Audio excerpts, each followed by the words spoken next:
Selamat datang di Story Kauri. Ini adalah channel kedua artikel YouTube.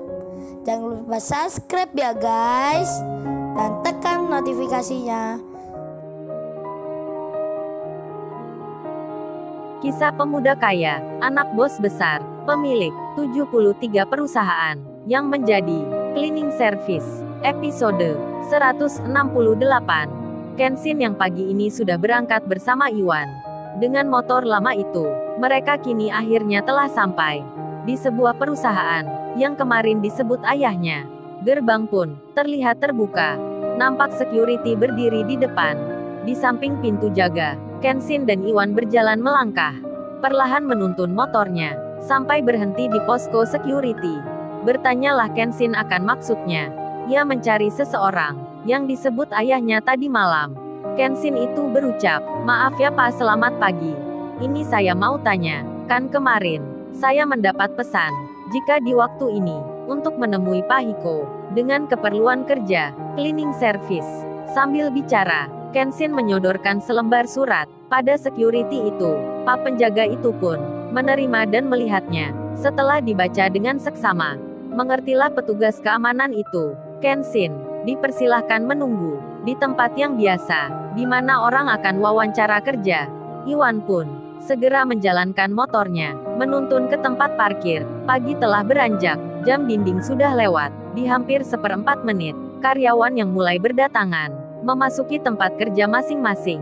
Termasuk pula Susanti, mantan kekasihnya Iwan, yang kemarin bertemu di bawah lampu merah.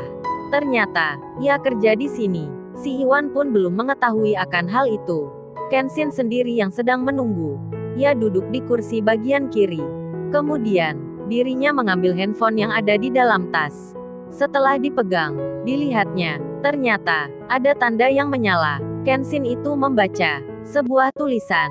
Rupanya pesan WhatsApp yang datangnya dari Rena. Itu sebuah balasan dari pertanyaannya yang tadi. Si Rena itu menulis, "Oh iya, maaf nih ya. Aku baru buka WhatsAppku ini. Kebetulan aja, di hari ini ada banyak pesanan roti. Salah satunya adalah pelanggan yang sedang ada acara nikahan. Karena nanti malam, aku juga diundang ke acaranya. Itu nama dan alamatnya. Aku sampai bikinin spesial, tertera di rotinya. Soalnya baik banget sih orangnya. Roti itu memang lain dari biasanya. Ada nama yang punya acara, si Dewi, dan juga calon mempelai prianya, serta alamat di mana acaranya akan digelar. Aduh, apakah ini datangnya pertanda sinyal ya? Jika si Rena ini ingin memberitahukan bahwasannya malam ini dirinya akan ke acara nikahan." Kenshin yang membaca itu masih belum mengetahui jika foto roti yang bersanding kopi tak sengaja terbagikan ke nomor WhatsApp-nya Kauri. Kenshin yang akan membalas pesan dari Rena. Di saat akan mengetik tulisan, handphonenya berbunyi lagi. Rupanya pesan WhatsApp yang lain sedang masuk. Kenshin pun melihatnya, nama Kauri yang tertera. Ia langsung membukanya. Kauri itu menulis, "Ehem nih, pagi bersama roti dan kopi ya. Kok tumben banget nih dikirim statusnya." Kenshin yang membaca itu akhirnya mengetahui. Ia jadi mengerti jika foto roti yang tadi tak sengaja terkirim ke Kauri. Kenshin pun langsung membalasnya, Maaf nih ya, rupanya aku tadi salah kirim ke nomor kamu." Beruntungnya, di foto roti itu, tulisan yang ada namanya Dewi, serta alamat rumahnya, tersamar segelas kopi, yang berada di sampingnya, hingga Kauri itu tak membacanya. Kemudian, Kauri yang membaca pesannya Kenshin. Ia pun menjawab, dengan mengetik, "Jika salah tekan, tiap hari kan juga kagak apa gitu. Kan kamu kagak kirim roti beneran." Kauri bisa juga menggoda Kenshin. Mungkin itu dikiranya memang Kenshin sengaja kali kirim foto itu ke dirinya.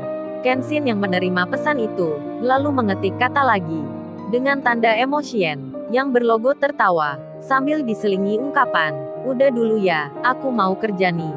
Kauri pun membacanya. Langsung saja ia menjawab, "Oke, selamat kerja kalau gitu. Oh iya, entar malam acaranya ada di alamat ini." Kauri menulis tempat di mana acara wedding temannya akan digelar.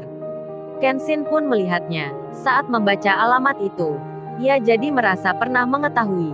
Namun entah di mana, Kenshin masih belum mengingatnya. Ia pun menyimpannya untuk nanti. Tak lama berselang, Kenshin dipanggil seseorang untuk masuk ke kantornya Pahiko. Begitu pula dengan Iwan.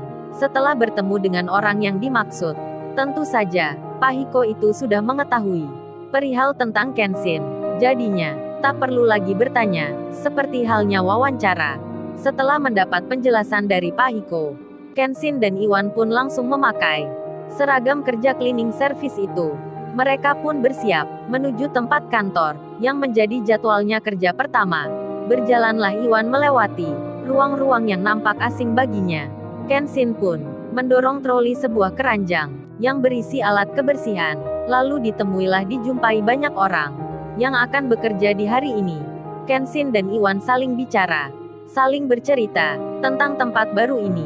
Hingga tak disangka, saat melewati belokan kedua, berjalannya mereka hampir-hampir berhadapan dengan beberapa karyawan kantor. Hingga rasa kaget pun hadir di antara keduanya. Iwan dan Kenshin langsung membuka senyum kemudian berucap, "Mohon maaf ya, ini kami salah jalan." Namun pria dan wanita itu yang berseragam kerja perusahaan ini, salah satunya membalas dengan ucapan, "Lain kali, kalau belok jalan ini, lihat-lihat dulu ya. Dahulukan orang yang seperti kita. Kalian itu harus diam sejenak. Kalau ngelihat karyawan kantor yang berseragam seperti ini, jangan ikut berjalan. Kamu orang baru ya?" Salah satu perempuan menunjuk Kenshin. Kenshin menjawab, "Iya maaf, saya baru kerja pagi ini." Perempuan itu pun menyahut, "Baiklah, lain kali jangan diulangi." Beberapa temannya pun hanya melihat saja Kenshin dan Iwan yang berbaju cleaning service dengan pandangan sinis. "Waduh, aduh, belum apa-apa nih. Para pegawai di sini sudah menunjukkan perilaku yang tidak baik." Kenshin lalu berpesan pada Iwan, "Hey friend, kayaknya lu harus banyak bersabar ya. Sampai waktu kita telah menemukan jawaban di sini." Kenshin sembari tersenyum dan juga tertawa kecil, menasehati Iwan. Si Iwan pun menjawab, "Lu tenang aja bro, gua ini udah makan garam manis getir jadi cleaning service, udah bertahun-tahun lebih." Di tengah pembicaraan itu, di sebelah depan mereka, tak disangka lagi, ada perempuan yang datang, berjalan bersama seorang pria. Kenshin dan Iwan pun melihat. Semakin mendekat, terkagetlah si Iwan ini, dikarenakan wanita yang kemarin yang ditemuinya itu, Susanti, mantan kekasihnya, ternyata kerja di sini. Lalu, bagaimana kisah selanjutnya? Subscribe channel ini untuk episode berikutnya. Terima kasih. Jangan lupa ya guys, untuk kelanjutan ceritanya ada di channel Story Kauri. Jangan lupa subscribe ya guys, dan tekan notifikasinya